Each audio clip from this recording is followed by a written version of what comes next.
할렐루야, 우리 주님을 찬양합니다. 주님께 영광을 올려드립니다. 아멘. 여러분 좀 옆에 분 진심으로 한번 축복해 주세요. 주님의 이름으로 축복합니다. 주님의 이름으로 축복합니다.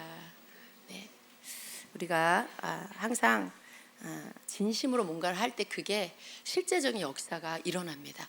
믿고 할 때, 그리고 마음을 실어서 할 때 거기에 역사될 것이 역사되고 또 일어날 것이 일어나는 것이죠. 여러분을 진심으로 축복합니다. 항상 진심으로 축복합니다. 여러분, 예배하는 것이 여러분의 기쁨입니까? 주님께서 예배하는 자가 복이 있다라고 말씀하십니다. 왜 그럴까요? 예배하는 자가 복이 있는 이유는요, 예배함으로 인하여 깨어 있을 수 있기 때문에 그렇습니다. 깨어 있는 자는 때를 아는 자가 될 것입니다.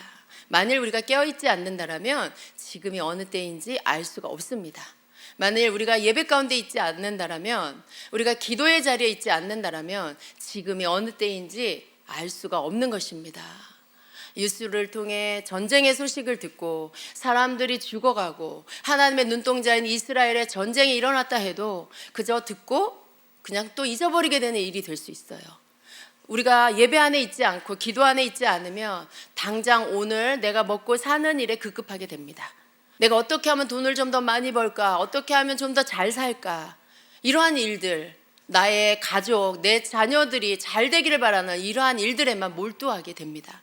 그러나 여러분, 깨어있다라는 것은요, 그러한 것들을 잘하는 것을 말하는 게 아닙니다. 깨어있다라는 것은 지금 하나님께서 무슨 일을 하고 계시는지, 하나님이 말씀하시는 성경의 말씀의 성취가 어디까지 이루어지고 있는지, 앞으로 무슨 일이 일어날 것인지, 이러한 것들에 대하여 우리가 아는 것이 깨어있는 것입니다. 그것이 바로 때를 아는 사람의 지혜입니다.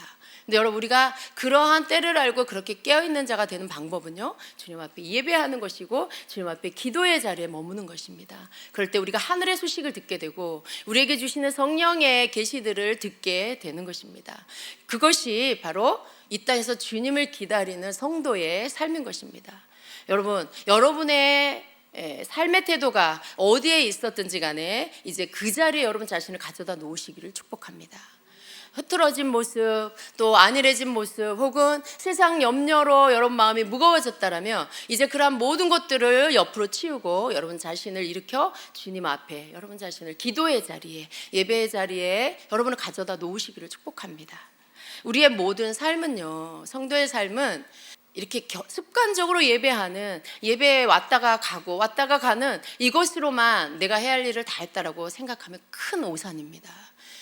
가장 불쌍한 사람이요, 교회를 다녔는데 예수님이 다시 오셨을 때 그분이 나를 알아보지 못하는, 그분이 나를 불러 공중으로 이끄시는데 내가 가지 못하는 그러한 자가 제일 불쌍하죠. 만약에 예수님을 믿지 않았어, 그 사람 불쌍해요. 근데 믿지 않았기 때문에 예수님과 상관없는 사람 되는 거는 당연한 거죠. 그런데 교회를 다녔고 내가 예수님을 믿는다라고 했는데, 그런데 교회만 왔다 갔다 하면서 때를 알지 못하고, 그리고 성도가 어떻게 살아야 하는지도 모르고 이 세상 일에 안일해서 살다가 예수님이 오시면 그때에 예수님께로 나아갈 수 없는 자가 되는 것입니다. 얼마나 불쌍해요. 나는 예수님 믿는 자인 줄 알았는데, 근데 정작 그날에 나는 거기에서 제외된다. 너무나 끔찍한 일이죠. 너무나 어처구니 없는 일이고, 그런 일들이 절대로 있어서는 안 되는 것입니다. 근데 여러분, 우리가 모든 것을 준비하는 것은요, 그날에 할 수 없습니다. 그날이 오기 전에 하는 것입니다. 예수님이 오시는 그날이 아니라 그날이 이르기 전에 우리가 준비를 해야 하는 것입니다.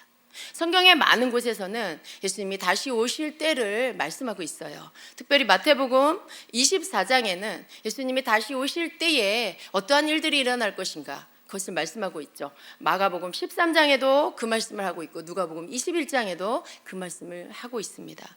우리가 마태복음 24장에 또 마가복음 13장 또 누가복음 21장 이렇게 성경의 여러 곳에서 마지막 때를 말씀하시는 것을 보고, 예수님이 몇 년 몇 월 며칠 몇 시에 오시겠구나, 이것을 알 수는 없어요.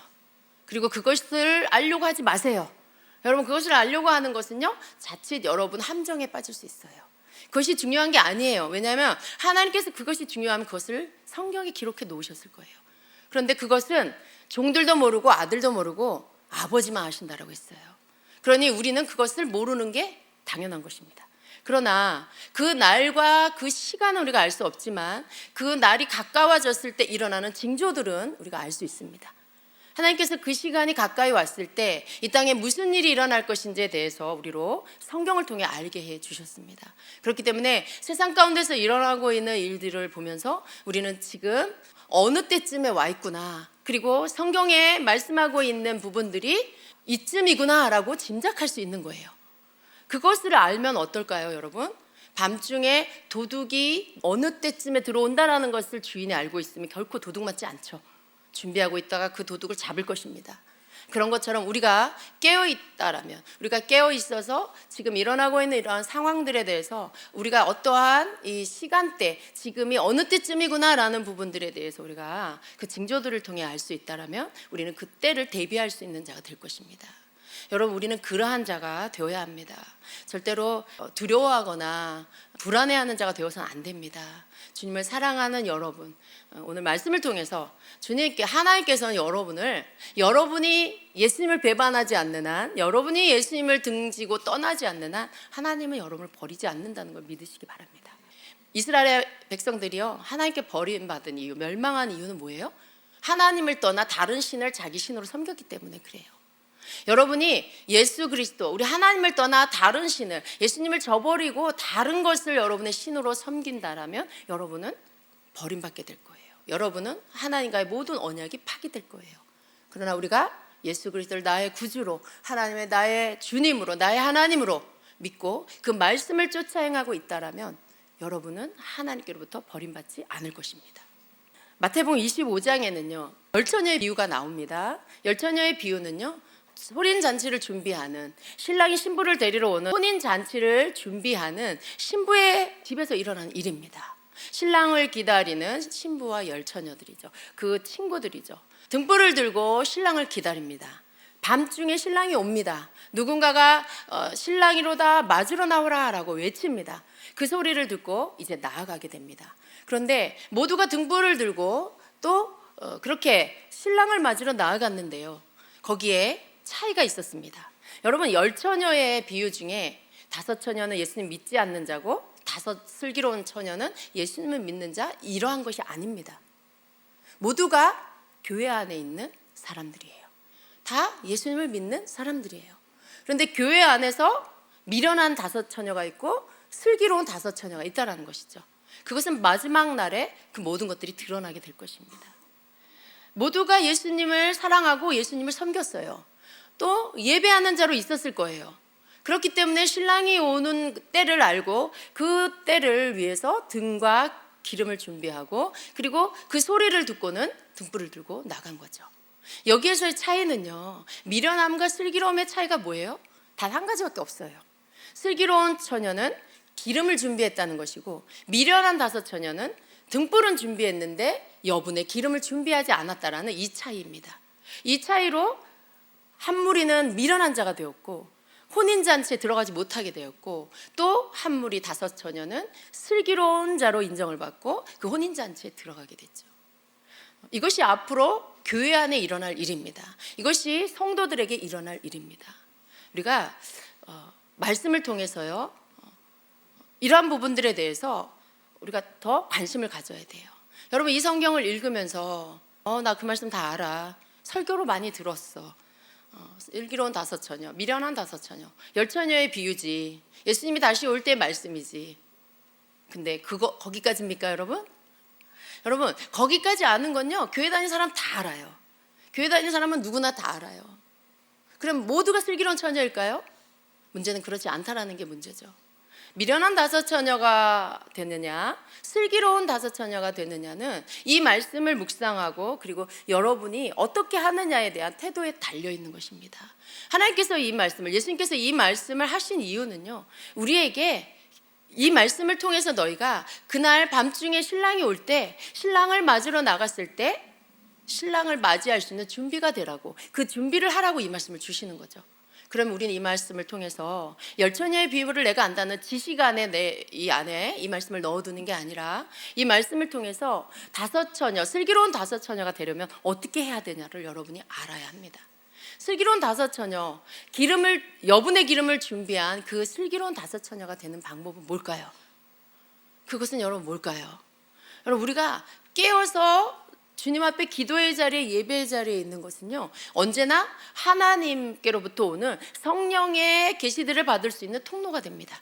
우리는 예배 가운데 주님 앞으로 나아갈 때 하늘의 주님의 소식들을 우리가 들을 수 있어요. 그 부음을 받을 수 있어요. 성령님께서 우리에게 말씀하시고 나타내 보이시는 계시들을 우리가 받을 수가 있는 것입니다. 그러나 우리가 다른 자리에 하나님 앞에 기도하지 않고 예배도 사모하지 않고 우리가 쾌락의 자리에, 세상의 방탕의 자리에, 오락만 즐기는 그런 자리, 세상 근심 염려에만 관심이 있고 세상에 어떻게 하면 내가 더 잘 살 수 있을까에만 관심이 있는 사람은 기름을 어떻게 준비해야 하는지, 하늘에 하나님이 주시는 이러한 계시들을 받을 수 있는 통로가 막혀 있는 거예요. 여러분, 지금 무엇에 가장 관심이 많으십니까? 무엇에 가장 관심이 많으십니까? 여러분이 제일 관심 갖는 거, 거기에 여러분 마음이 있는 것입니다. 여러분이 생각할 때 나는 주님을 사랑하고 나는 주님을 기다려라고 말하지만, 그러나 여러분 마음의 관심이 무언가에 가 있다라면 거기에 여러분이 있는 거예요. 나는 주님을 사랑하는데 나는 돈 생각을 하고 있어. 그럼 여러분 마음에 여러분이 돈에 가 있는 거예요. 여러분이 가족들 걱정하는 것에 마음이 가 있어. 그럼 여러분은 지금 주님 앞에 있는 것이 아니고 가족들을 생각하고 염려하는 세상 염려에 여러분 가 있는 거예요. 가족을 염려하지 말라는 게 아닙니다. 그것이 다이면 안 된다라는 거예요. 가족을 염려한다고 해서 여러분이 가족을 구원할 수 없어요. 가족을 여러분이 날마다 밤낮으로 가족 생각한다고 그들이 예수님을 믿게 되는 게 아니에요.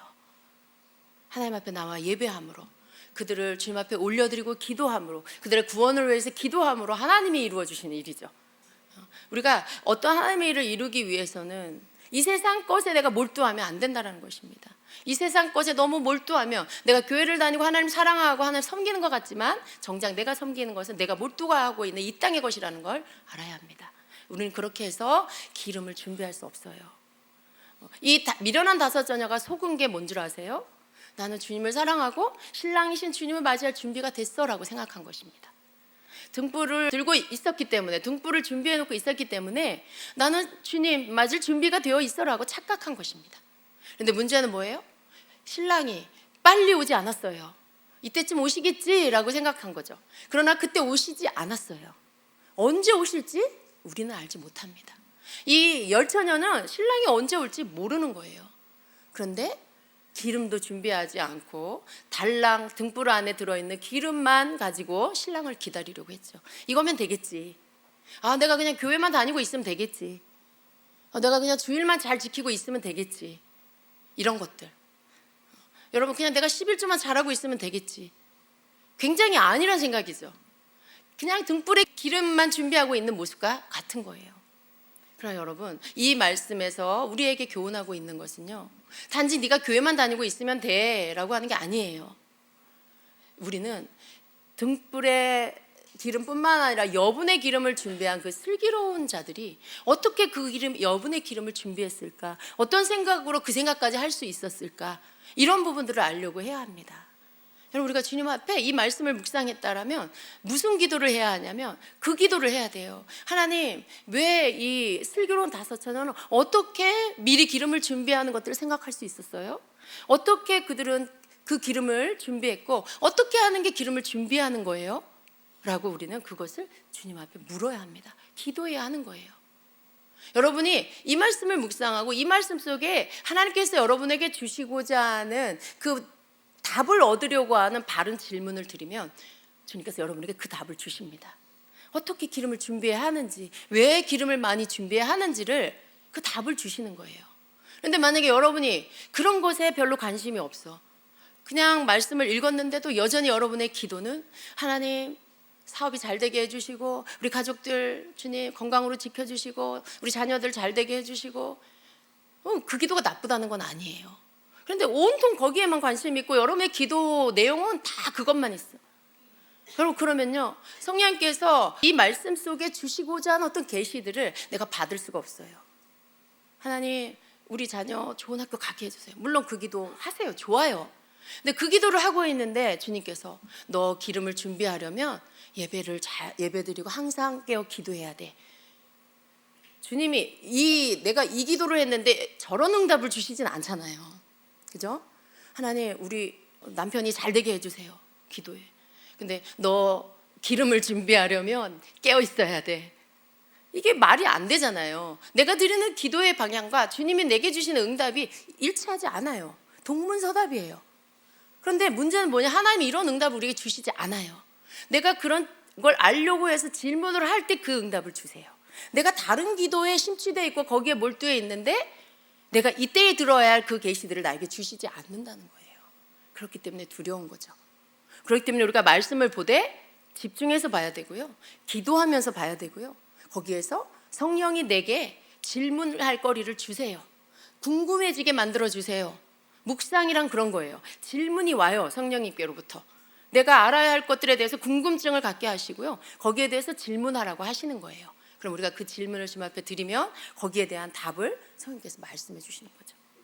항상 그렇게 여러분은 묵상의 자리에서 하나님 주신 계시들을 받아야 합니다. 이 말씀은요, 기름을 준비해라, 깨어 있어라 라는 말씀이에요. 우리는 살면서요, 여러분, 이렇게 잠깐 어느 때 졸 수 있어요. 예배 시간에도 여러분 어떨 때 깜빡 졸 때 있죠. 그렇지만 여러분 다시 정신을 차리고 또 말씀을 듣습니다. 기도합니다. 어느 때는 그것보다 조금 더 깊이 잠들 수 있어요. 그렇지만 또 화들짝 깨어납니다. 여러분, 잠깐 조는 것 같은, 잠깐 잠드는 것 같은 삶이 여러분 삶에 있을 수 있어요. 그런 삶을 살 수 있어요. 왜냐하면 여기 열처녀도요, 신랑이 더디올세 졸며 잘세, 잠깐 졸기도 하고 잠깐 잠들기도 했다는 거예요. 그런데 저기서부터 신랑이로다 맞으러 나오라 하는 소리를 듣고는 어떻게 해요? 화들짝 깨 일어납니다. 그리고는 신랑을 맞으러 달려가죠. 이게 성도의 삶이에요. 그렇지만 여러분, 우리가 어떻게 해야 돼요? 잠드는 것에 대해서 아무렇지도 않게 생각하면 안 돼요. 조는 거에 대해서 당연한 것처럼 생각하면 안 돼요. 잠깐 그럴 수 있어요. 그러나 깨어나야 하고요. 그리고 깨어있기를 힘써야 하는 것입니다. 잠드는 것에 대해서 여러분이 허용해버리면요, 깊은 잠이 들어요. 그리고 깊은 잠 속에서 마귀가 여러분에게 막 또 이상한 꿈을 꾸게 하면서, 예를 들면 그렇다는 거예요. 잠드는 것에 비유를 하면 여러분을 꿈속에서 이리저리 끌고 다니고 괴롭힙니다. 그러면 여러분 일어나고 싶어도 안 일어나져요. 잠이 깨고 싶어도 안 일어나서 꿈속에서 허우적거리고 있죠. 잠자는 것을 허용하면 실제 삶에서도 이러한 일이 일어납니다. 잠드는 거, 주님을 놓치는 거, 예배를 놓치는 것에 아무렇지도 않게 생각하면요, 조금씩 여러분 삶에 악한 사단이 여러분을 다른 것을 맛보게 해요. 야, 이거 재밌지? 야, 이거 즐겁지? 너도 해. 세상 사람들 다 하고 있어. 요즘 세상이 얼마나 좋아졌는지 알아? 너도 즐겨 라고 하면서 계속해서 그 맛들을 보게 하죠. 그럼 여러분 조금씩 빠져드는 거고요, 조금씩 물드는 거예요. 여러분, 우리는 세상 물이 들면 안 돼요. 우리는 무슨 물이 들어야 돼요? 예수님의 물이 들어야 돼요. 말씀의 물이 들어야 돼요. 여러분, 우리는 항상 그걸 잊지 말아야 합니다. 이 세상의 물이 드는 게 아니고 하늘의 물이 우리에게 들어야 한다는 거죠. 하나님 나라의 물이, 하나님의 말씀의 물이 우리 안에 들어야 합니다. 그렇기 때문에 여러분, 세상에 자꾸 물드는 여러분 허용하지 마시기 바랍니다. 여러분이 세상을 몰라서는 안 돼요. 세상을 향해 문을 닫아버리면 안 돼요. 여러분에게 주어진 일들을 열심히 하지만 그 모든 일들을 주를 위해 해야 되고요, 여러분이 깨어 기도하면서 해야 되는 거죠. 내가 하는 모든 일을 통해 하나님, 내가 주의 영광을 위해서 하게 하시옵소서. 내가 하나님 이 일을 통해서 주를 섬기게 해 주시옵소서. 주님의 나라를 세워가게 해 주시옵소서라고 기도하면서 여러분의 주어진 일들을 하실 때 하나님이 여러분 하는 일을 복 주시고, 여러분이 하는 일 때문에 세상에 물들지도록 그렇게 하지 않으세요. 그 가운데서 여러분이 일하지만, 깨어있지만, 시대를 보고 또 그 때를 알지만, 그러나 여러분 여전히 주님을 사랑하고 주님 앞에 예배하고 깨어있기를 사모하는 자가 되도록 만들어 주시는 겁니다. 그래서 여러분 더 지혜로우셔야 돼요. 더 이 마지막 때를 사는 성도는요, 앞전의 성도들보다 더 지혜로우셔야 한다는 것입니다. 우리가 이 마지막 때에, 특별히 지금 이스라엘에 전쟁이 있습니다. 이스라엘은 하나님의 시간표예요. 이스라엘에서 일어나는 어떠한 일들은 하나님께서 어떠한 때를 알려주시는 그러한 표시입니다. 그래서 우리는 이스라엘에서 일어나는 일들을 그냥 또 어디서 지진이 일어났네, 어디서 기근이 일어났네, 그런 것처럼 이스라엘의 전쟁이 일어났네, 이렇게 그냥 흘려버려서는 안 돼요. 왜 전쟁이 있는지, 이스라엘의 역사가 어떤 건지, 팔레스타인과 이스라엘 중동의 관계가 뭔지, 왜 오늘 이렇게 전쟁이 일어났는지, 앞으로는 어떻게 될 건지, 여러분 이런 것들에 관심을 가지셔야 돼요. 그리고 그것에 대하여서 하나님께 때를 알려달라고 기도하셔야 되는 거죠. 이렇게 여러분이 때에 대해서 민감하시고 거기에 대해서 깨어있고, 이러한 것들이 세상과 하나님 나라에 중첩되어 사는 이 땅에 살고 있는 그리스도인들의 그러한 위치가 되어야 합니다. 이 세상에 속한 자도 아니고, 그렇다고 하늘에만 속한 자도 아니고, 이 땅과 하늘 가운데서 여러분이 정말 지혜롭게 하늘의 사람으로 살아남을 수 있도록 그렇게 여러분 자신을 준비시키는 자가 되어야 한다는 것입니다. 여러분, 제가 오늘 유대인들의 결혼식에 대해서 여러분하고 나누려고 합니다. 이 말씀을 언젠가 한번 나눴는데요, 다시 한번 오늘 이 말씀을 나누는 이유는요, 하나님께서 우리를 예수 그리스도의 신부로 부르셨어요. 여러분, 어떤 사람은 여러분 중에 내가 예수님 신부 맞나? 이렇게 생각하는 분도 있을 수 있어요. 여러분의 정체성이 아직 신부의 마인드를 갖지 못하는 분도 있을 수 있어요. 그러나 여러분, 여러분의 궁극적인 부르심은요, 예수님의 신부입니다. 지금은 여러분이 하나님의 어린 자녀일 수 있어요. 그리고 어떤 사람은 또 하나님의 어떤 친구, 예수님의 어떤 친구 같은 관계일 수 있어요. 그러나 또 어떤 사람은 하나님의 부르심 안에 열심히 주님이 맡기신 일을 충성되이 감당하는 종의 마인드를 가지고 있을 수도 있어요. 그리고 또 어떤 분들은 예수님의 신부의 마인드를 가지고 있을 수 있어요. 그러나 여러분, 우리가 이 자녀이고 또 친구이고 종이고 신부의 이러한 어떠한 예수 그리스도 안에서의 우리의 정체성이 내가 어떤 한 가지만을 갖는 게 아니라는 걸 아셔야 돼요. 자녀의 그 정체성 안에서 내가 자녀됨에, 그리고 아버지됨에 대한 것들을 배우는 시간들이 있지만요, 그러나 그 시간들을 지난다고 해서 내가 자녀가 아닌 게 아니에요. 친구의 관계에서 내가 주님과의 그 깊고 친밀한 친구라는 것들을 배워가는 시간 속에 이제 나는 그럼 자녀가 아니고 친구야, 이런 게 아니에요. 우리는 이러한 모든 것들을 신앙생활을 하면서 배웁니다. 그러면서 때로는 우리가 주님의 자녀됨 안에서, 때로는 우리가 주님의 친구의 관계로, 때로는 우리가 주님의 맡기신 일에 충성되게 감당하는 종의 마인드로, 그러나 우리는 또 우리 주님의 신부됨의 자리에서 그 주님, 다시 오실 주님을 기다리는 신부의 마음으로 우리가 주님을 기다려야 하는 것입니다. 그래서 여러분이 나는 신부가 아닌 것 같아, 이런 생각 버리십시오. 신부는 누구냐 하면 바로 교회예요. 여러분, 교회가 누구냐 하면 바로 여러분 한 사람 한 사람이 교회인 것입니다. 모든 믿는 자가 예수님의 교회예요. 그렇기 때문에 여러분은 예수님의 신부인 것입니다. 그래서 우리가 유대인의 이 결혼에 대한 것들을 보면서 이 결혼식 안에 숨겨둔 예수님, 신랑 되시는 예수님을 기다리는 신부, 그리고 이 신랑과 신부의 관계, 그리고 앞으로 있어질 결혼식에 있는 모든 일들 속에 그 예수님과 우리의 결혼을 숨겨두신 예표로 그 안에 담아두신 것들을 다시 한번 오늘 보면서 여러분의 마음을 다시 한번 주님께, 그리고 다시 오실 주님을 기다리는 신부의 마음으로 여러분이 갖게 되시기를 축복합니다. 그래서 때를 아는 그런 자가 되시기를 축복합니다.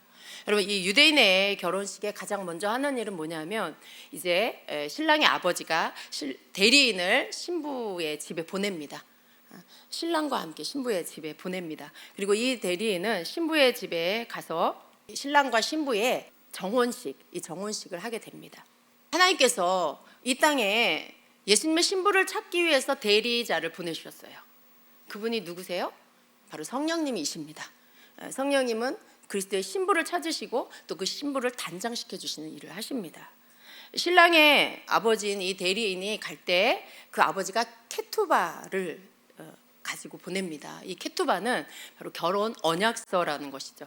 이 결혼 언약서 안에, 케투바 안에는 신랑의 또 신부의 모든 결혼과 함께 관련된 모든 규정과 조약들이 이 안에 들어 있습니다. 신랑과 신부가 책임져야 할 것과 의무를 이 속에 담아 놓으신 것입니다. 그런데 이 케투바의 모든 내용들은 누가 결정하냐면 신부의 아버지가 아니고 신랑의 아버지가 이것을 결정해요.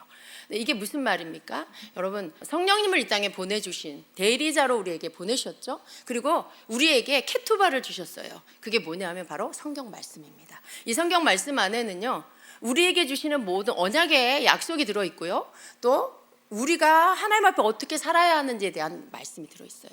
거기에는 신랑과 신부의 또 예수님과 성도의 모든 그러한 삶 안에 관계와 그리고 그 책임과 의무와 축복 모든 약속들이 그 안에 들어있는 것입니다.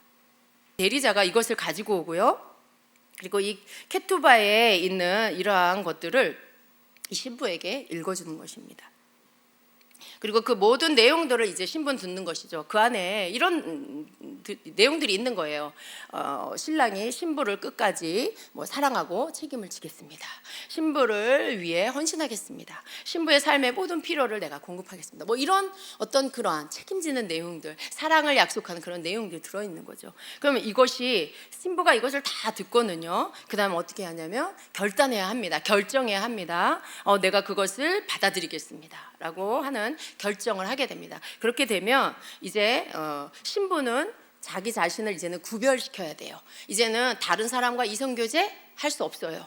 이제 오직 자기와 정혼한 그 신랑인 그 신랑만 이제 바라보고 그를 기다리는 세상과 구별된 그런 사람으로서 구별된 자로 살아가야 합니다. 여러분, 유대인의 결혼은요, 이렇게 정혼을 하는, 그리고 나중에 또 결혼식이 있지만요, 이것이 우리의 나라에서 보면 어쩌면 약혼식과 같이 보일 수 있어요. 그리고 또 결혼식이 있는 거 이렇게 보일 수 있어요. 그런데 이렇게 우리의 결혼식, 우리의 약혼식과는 전혀 다릅니다. 한국의 약혼은요, 약혼을 했다가도 우리 끝내자 이렇게 하면 말로 그 말 하면 어떻게 해요?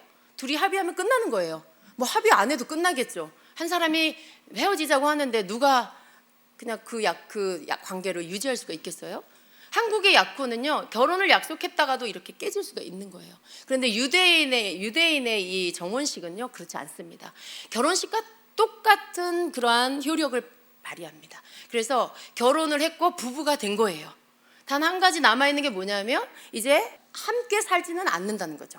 다시 이제 진짜 결혼식을 할 때까지 보통 그 기간이 1년 정도가 되는데 그 기간 동안 서로 떨어져 있으면서 결혼식을 준비하는 이 부분만 결혼식과 다른 것입니다. 그래서 정혼식을 한다는 것은 이제 나는 저 사람의 아내입니다. 나는 저 사람의 남편입니다. 라고 하는 자기 신분이 바뀌는 거예요. 정혼자로 신분이 바뀌는 것입니다.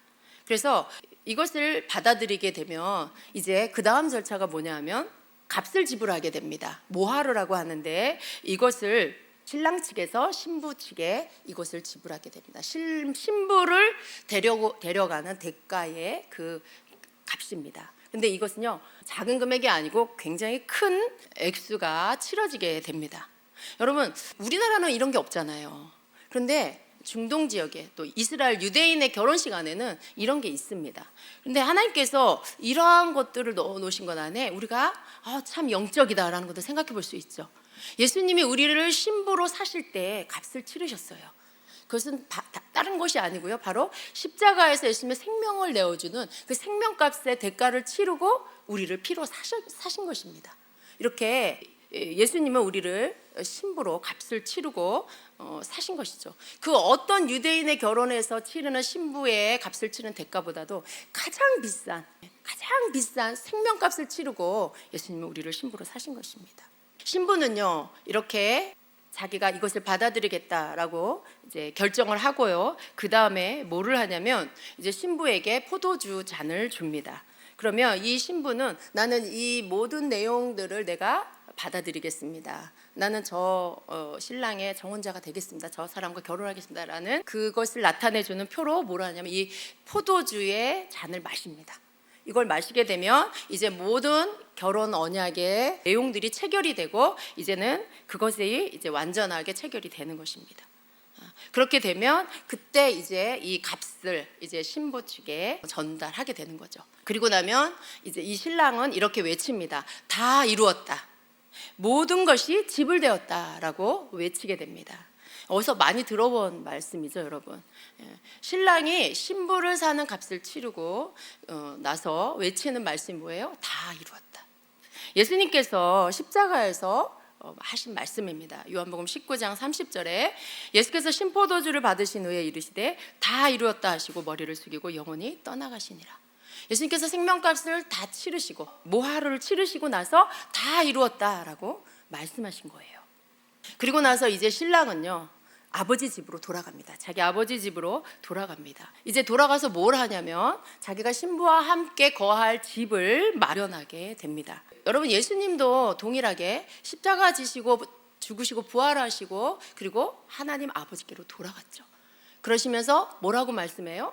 내가 가서 너희와 함께 거할 처소를 예비할 것이다 라고 말씀해요.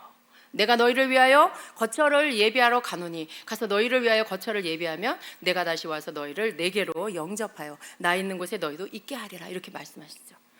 정말 유대인의 결혼의 이 모든 것처럼 동일해요. 예수님은, 신랑 되신 예수님은 우리를 위해 값을 치러주시고 다 이루었다 말씀하시고, 그리고는 하나님 아버지께로 돌아가 다시 처소를 예비하고 오겠다, 데리러 오겠다, 신부를 데리러 오겠다라고 하시는 것입니다. 근데 이제 이 유대인의 결혼식 안에서 이제 신랑이 아버지 집으로 가려고 할 때 신부가 신랑에게 이렇게 말합니다. 가지 마세요 라고 말하게 됩니다. 그 말에 신랑은 이렇게 대답을 합니다. 내가 떠나가는 것이 너에게 더 좋다. 내가 곧 돌아올 것이다. 이렇게 말을 하고는 아버지 집으로 돌아간다고 합니다. 그리고 그 돌아가기 전에 신부에게 작은 선물을 주는데 바로 뭐 반지 같은 그런 선물을 주고 떠납니다. 그러면 신부는 신랑이 올 때까지 신랑이 준 반지, 그 선물을 보면서 계속 신랑을 생각하면서 신랑을 기다리게, 사모함으로 기다리게 된다는 것이죠. 근데 여러분, 이 히브리 말로 선물이 마타나예요. 마타나. 이 마타나는 헬라어로는 카리스마타. 이 카리스마타 뜻이 뭐예요? 성령의 은사예요. 여러분, 예수님께서 올라가시면서 우리에게 선물을 주셨죠. 성령님이에요. 성령님을 통해 우리는 성령의 은사를 선물로 받습니다. 선물을 주고 가신 거죠. 우리는 예수님이 다시 오실 때까지 성령님 안에서 성령의 은사를 통해서 계속해서 주님을 생각하고 주님과 더 친밀해지고 주님이 원하시는, 신랑 되신 주님이 원하시는 그 일들을 이루어가는 것이죠. 그 선물을 가지고. 그리고 또 성경에 보면 아까 신랑이 떠나가면서 하는 그 말씀이 있죠. 요한복음 16장 7절 함께 읽습니다. 그러나 내가 너희에게 실상을 말하노니 내가 떠나가는 것이 너희에게 유익이라. 내가 떠나가지 아니하면 보혜사가 너희에게로 오시지 아니할 것이요 가면 내가 그를 너희에게로 보내리니, 이렇게 말씀하시죠. 신랑이 아버지 집으로 돌아갈 때 내가 떠나가는 게 너에게 더 좋다, 내가 너를 데리러 올 것이다 라고 말한 것처럼 예수님은 이런 말씀을 하시고 떠나가신 것입니다. 자, 이제 신랑이 아버지 집에 돌아가서 신부와 떨어져 있게 됩니다. 그 기간이 보통은 한 1년 정도 된다고 해요. 그렇지만 그 기간이 딱 정해져 있는 것은 아닙니다. 그 기간은 아버지가 정하는 거예요. 신랑의 아버지가 그 기간을 정하는 것입니다. 여러분, 성도가 우리가 예수님을 기다리는 그 시간 언제까지인지 모르죠. 언제까지인지 몰라요. 그것을 아시는 분은 하나님 아버지밖에 없어요. 그리고 신랑이 돌아가서 신부와 함께 거할 집을 마련하는데 반드시 지켜져야 할 조건이 있어요. 그게 뭐냐면 신부와 함께 살 그 새 집은요, 지금 신부가 살고 있는 그 집보다 훨씬 좋아야 합니다. 신부가 지금 살고 있는 그 집보다 훨씬 좋은 집으로 마련을 해야 한다는 게 조건입니다. 이렇게 유대인의 결혼식 안에는 이러한 것들이 들어있어요. 여러분, 여러분이 지금 우리 육신의 장막, 이것도 집이죠. 근데 여러분, 우리가 육신의 장막 안에 거하지만 우리는 영화로운 몸으로 변화되는 게 훨씬 좋은 것입니다. 그죠? 이 땅에 육신의 장막을 벗고 영화로운 몸으로 그 나라에 들어가, 그 좋은 하나님 나라의 천국 안에 들어가서 거기서 우리가 영원히 사는 것이 가장 좋은 것입니다. 예수님께서 우리와 함께 거할 처소를 아버지 집에 마련하기 위해서 천국에 가셨어요. 그리고 우리는 그날 예수님 다시 오실 때 영화로운 몸으로 육신의 장막을 벗고 새로운 영화로운 몸을 입게 될 것입니다. 이전보다 우리가 입고 있던 육신의 집보다, 우리가 살던 우리 육신의 이 땅의 집보다 훨씬 더 좋은 그러한 집으로 우리가 가게 되는 것이죠. 거기에서 신랑 되시는 예수님과 우리가 영원히 살게 될 것입니다. 여러분, 이러한 것들이 유대인의 결혼식의 모든 것 안에 들어있다라는 것입니다. 이제 신랑을 기다리는 이 신부 1년여의 이 기간인데, 만약에 이 기간에 여러분 이 정혼녀가 한눈을 팔았어. 그래서 다른 남자를 만났어. 정분이 났어. 간음을 했어. 여러분 어떻게 돼요? 나 당신하고 헤어질래요. 그럼 될까요? 그건 한국에서나 있는 일이죠. 여러분 여기 이 고대 유대의 이 결혼 안에서는요, 이렇게 했다가 어떻게 돼요? 돌을 던져서 그 여인을 죽이게 돼 있어요. 사람들이 그를 돌을 쳐서 죽이게 되어 있습니다. 왜냐하면 정혼을 한 이 여인은요, 이미 결혼한 여인과 같은 거예요. 그래서 정혼한 신랑을 위해서 자기 자신을 구별하고 순결하게 자기를 지켜야 되고, 또 남편 외에, 신랑 외에 다른 어떤 남자도 이렇게 교제하고 만나는 것이 금지되어 있어요. 그런데 그것을 깨버린 거죠. 그렇기 때문에 죽게 되는 것입니다. 또 신부는요, 신랑이 언제 자신을 데려올지 모르기 때문에 늘 긴장하면서 깨어 있어야 합니다. 그리고 신부는 신랑을 기다리는 이 기간 동안에 자기의 예복을 준비해야 돼요. 결혼식에 입을 예복. 여러분, 성도의 예복 성경에 나와 있죠. 근데 그 예복이 도대체 뭘까요? 계시록에 보면은요, 성도의 세마포는 바로 성도의 옳은 행실이라고 말씀해요. 이 땅에서 우리가 살아가는 모든 우리의 행실이 우리의 예복이 될 것입니다. 그래서 우리는 예수 그리스도의 보혈로 인하여, 우리가 그 피값으로 인하여 거룩한 흰옷을 입었는데, 만일 우리가 예수님의 말씀과 관계없이 떠나서 죄 가운데 살고 세상에서 방탕하게 살면 어떻게 될까요? 이 옷은 더러워지고 찢어지기도 하고 막 이렇게 될 거예요. 근데 여러분, 그것이 뭘 말하는 거예요? 행실이 잘못됐다, 삶이 잘못됐다는 것이죠. 우리가 기억해야 할 것은, 우리가 그날에 입을 우리의 예복이, 우리의 결혼, 주님과의 결혼의 예복이 이 땅에 살아가는 이 날들 동안에 우리의 삶으로 인하여 만들어지는 옷이라는 것을 알아야 합니다. 우리가 어떻게 살았느냐에 따라, 우리가 어떤 행실로 살았느냐에 따라서 우리의 예복이 지어진다는 것을 알아야 합니다. 그래서 이렇게 유대인의 결혼 안에 이 신부는 신랑을 기다리며 자기의 예복을 준비하는 것입니다. 그리고 또 잠자리에 들기 전에 이제 항상 머리맡에 등과 그리고 기름과 그리고 얼굴을 가리는 베일을 항상 머리맡에 두고 자야 합니다. 그래서 밤중에 오는 신랑이 언제 올지 모르기 때문에 이것을 머리맡에 등불과 기름과 베일을 준비해 놨다가 신랑이로다 맞으러 나오라 하는 이 소리를 듣게 되면 베일을 쓰고, 그리고 등불을 들고 기름을 들고 신랑을 맞으러 나가야 하는 것입니다. 여러분, 유대인의 결혼식이 밤중에 이루어진다는 것도 참 놀랍지 않습니까? 예수님은 밤중에 오실 거예요. 시간적으로 밤일지 낮일지 우린 그걸 몰라요. 그러나 밤이라는 것은 아무도 알지 못하는 정말 그런 갑작스러운 시간에 오시게 될 거라는 것이죠. 다 알리고 다 보이고 다 예고하고 오는 게 아니라 어느 날 어느 시에 갑자기 오시게 될 거라는 것입니다. 그래서 신부는요, 이렇게 신랑을 기다리는 마음으로, 신랑을 사모하는 마음으로 신랑이 오시는 그날을 기다리며 준비되는 이러한 모습으로 날마다 그렇게 등불과 기름과 그 베일을 머리맡에 두고 잠을 자야 하는 것입니다. 마태복음 25장의 이 열처녀의 비유는요, 바로 이 장면이에요. 밤중에 신부를 데리러 오는 신랑, 그 신랑을 맞이하러 나아가는 열처녀인 것입니다.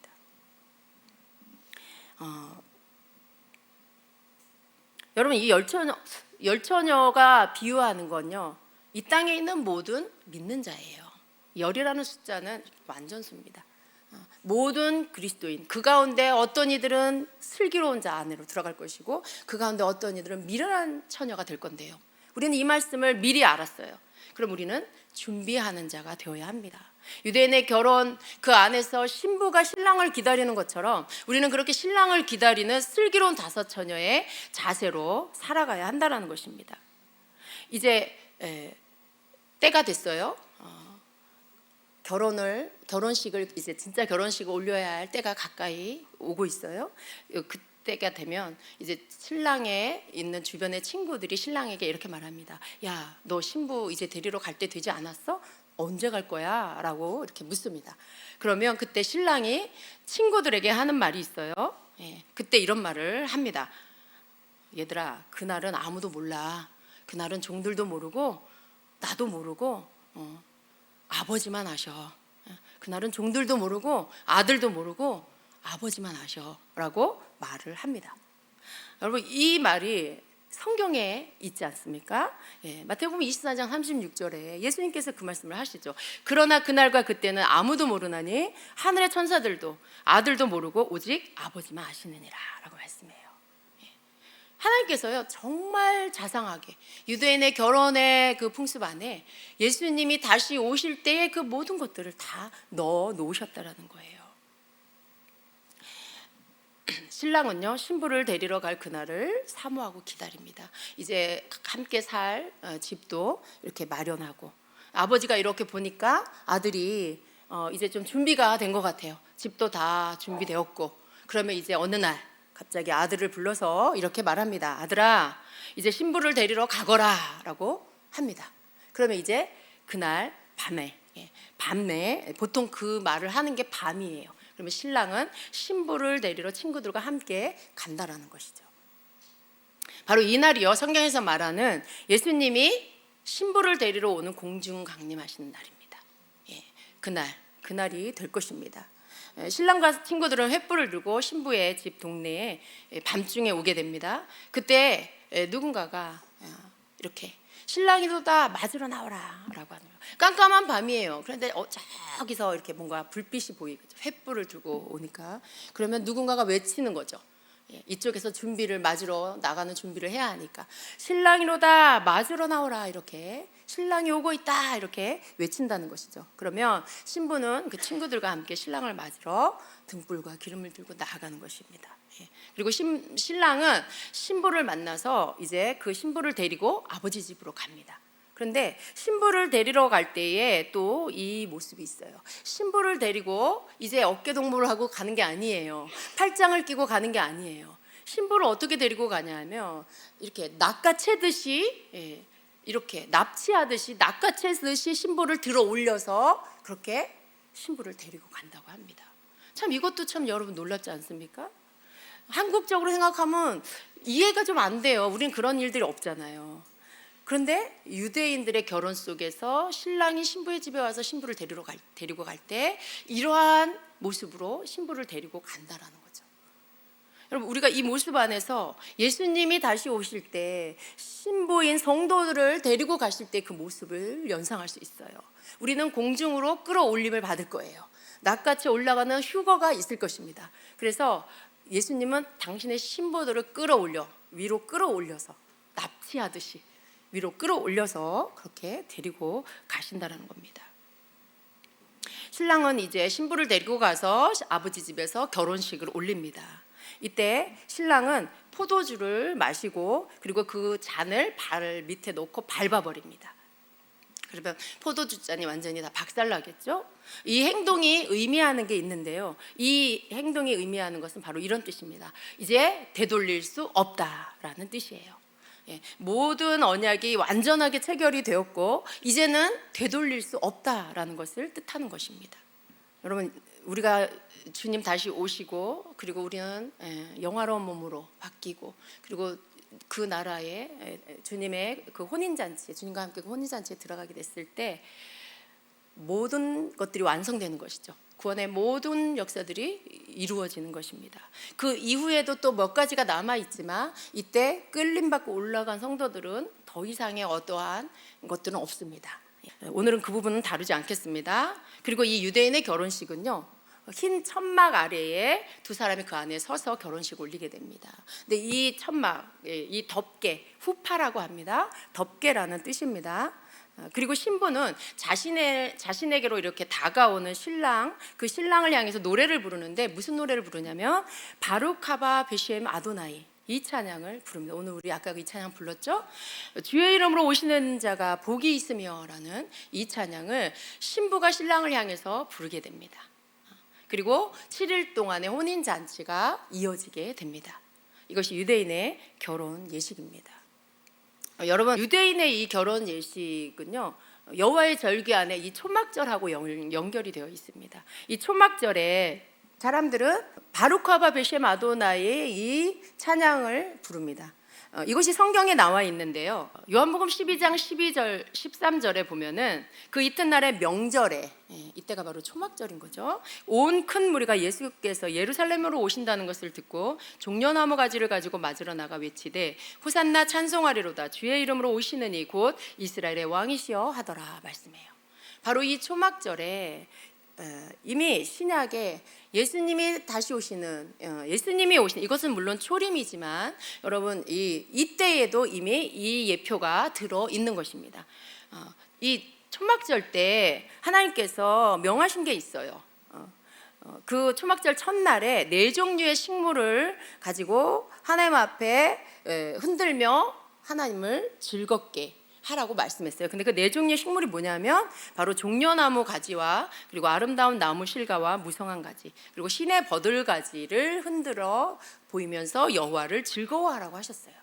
근데 지금 요한복음 12장의 말씀에 보니까 사람들이 종려나무 가지를 들고 흔들면서 호산나 찬송하리로다 주의 이름으로 오시는 이 곧 이스라엘의 왕이여 하고 노래를 외친 것입니다.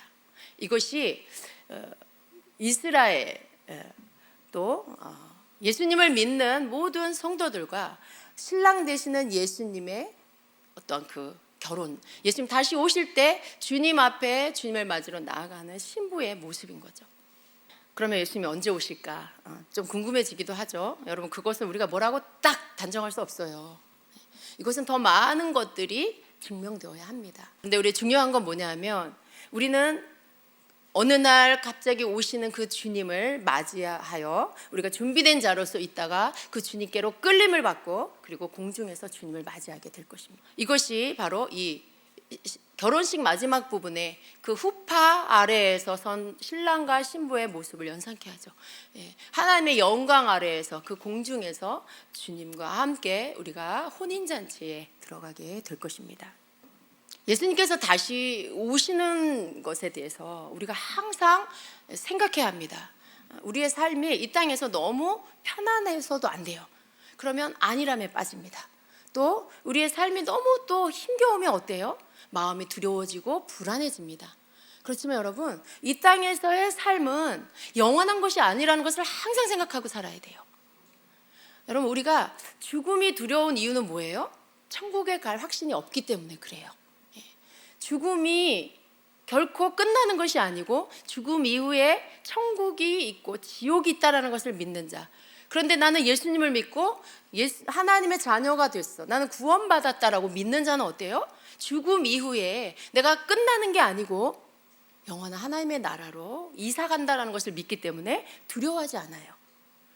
이 땅에서 여러분 불안하고 두려운 이유는 내가 혹 제외될까 봐, 혹 내가 버림받을까 봐 두려워해요.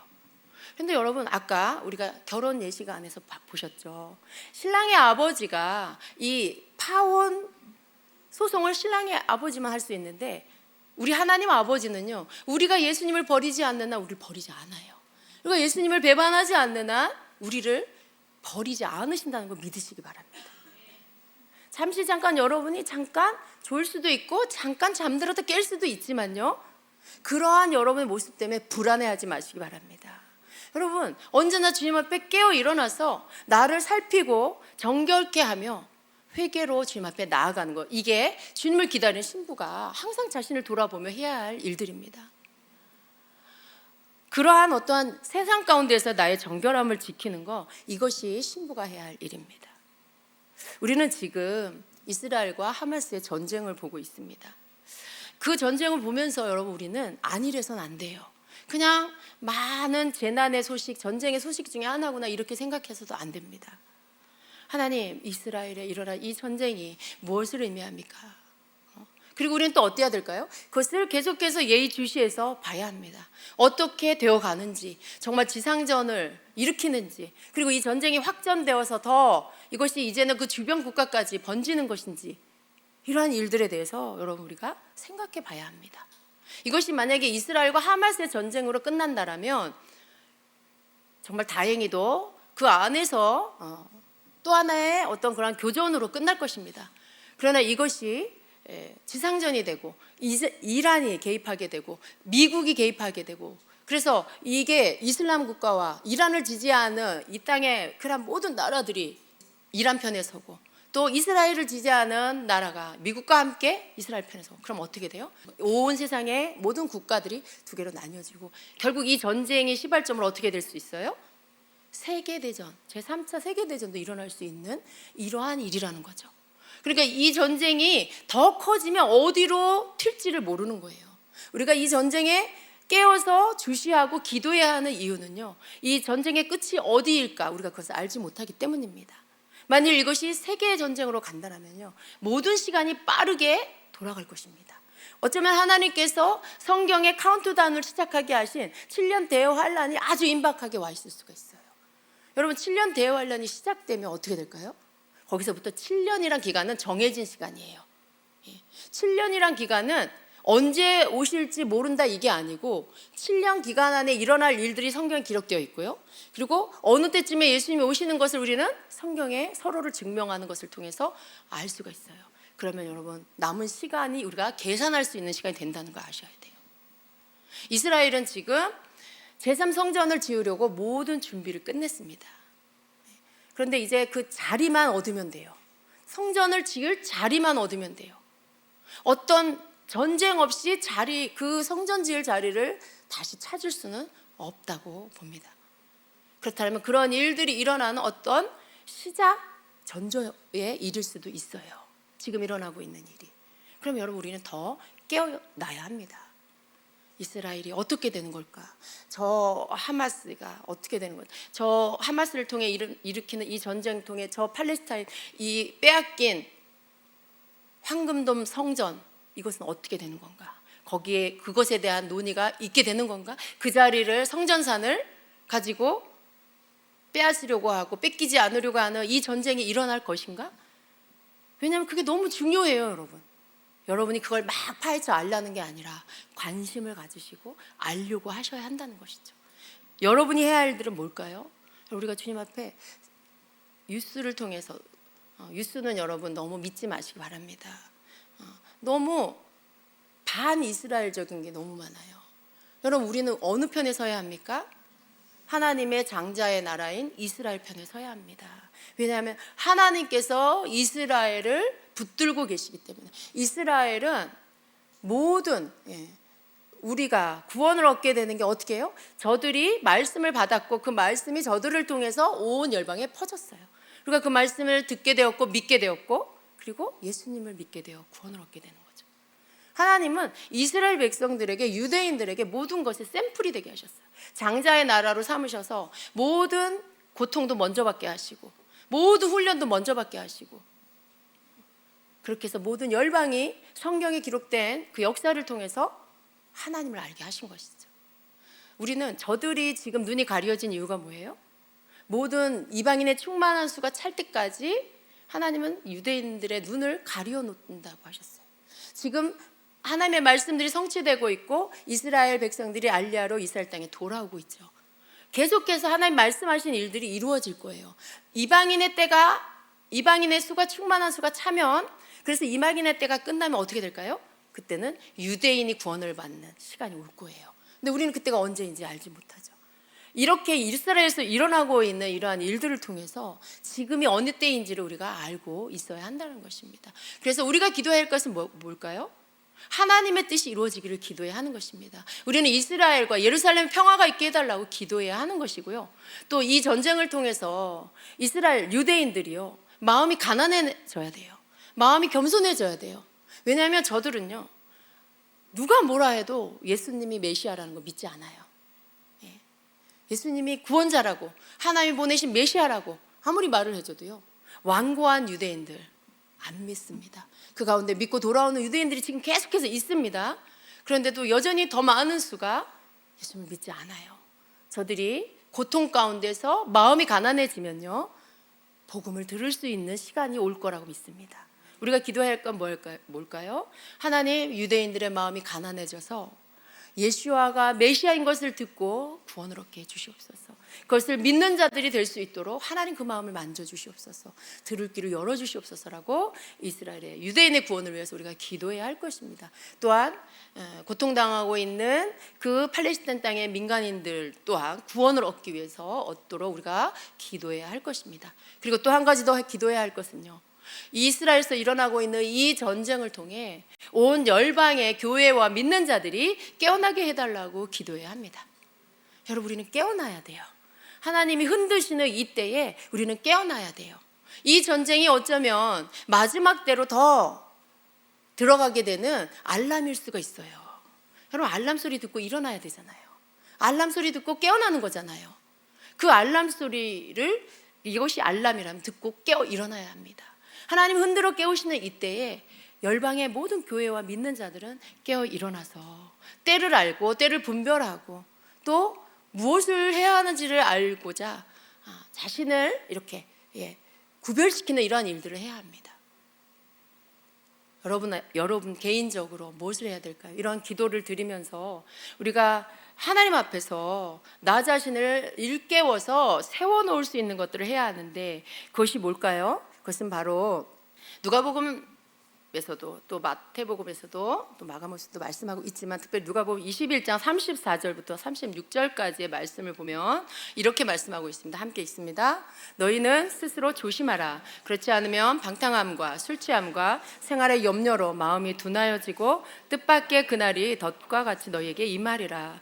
이날은 온 지구상에 거하는 모든 사람에게 임하리라. 이러므로 너희는 장차 올 이 모든 일을 능히 피하고 인자 앞에 서도록 항상 기도하며 깨어 있으라 하시니라. 네. 예수님께서 이렇게 말씀하십니다. 너희는 스스로 조심해라 라고 하세요. 이 조심하라고. 그렇지 않으면 어떻게 된다고요? 방탕함과 술 취함과 생활의 염려로 마음이 둔해진다라고 말씀해요. 뜻밖의 그날이 덫과 같이 임하게 될 거라고 하십니다. 우리가 조심해야 할 것은 뭐예요? 마음이 둔해지는 걸 조심해야 돼요. 여러분, 마음이 둔해진다라는 것은요, 무슨 뜻이냐면 영적인 감각이 둔해진다라는 것을 말하는 것입니다. 술에 취하기를 좋아하고 술 취해서 자신이 무슨 일을 하는지도 모르고, 뭘 하겠어요? 술 취하면 다 죄 짓는 일을 할 거예요. 방탕한 거에 빠지게 될 것입니다. 또 삶에 대한 염려가 너무 많아서 매일 염려하면서 모든 시간들을 온통 그렇게 보내고, 그러면 여러분 어떻게 해요? 이 마음의 모든 부분들이 영적인 것에 둔해져 버립니다. 육신의 즐거움에만 민감해집니다. 땅에 사는 일에만 몰두하게 됩니다. 그러면 여러분 어떻게 돼요? 갑자기 그날이 덫과 같이 임하게 될 거다라고 말하는 것입니다. 우리는 너무 평안해도 안 돼요. 너무 평안해서 마음이 너무 안일해, 너무 느슨하고 게으르고 나태하고, 이것도 죄입니다. 여러분, 너무 두려워하고 불안해하는 것도 문제지만요, 너무 안일한 것도 죄가 된다는 것을 알아야 합니다. 안일함 속에는요 무감각함이 있어요. 감각이 없어져요. 그래서 우리가 안일함도 조심을 해야 하는 것입니다.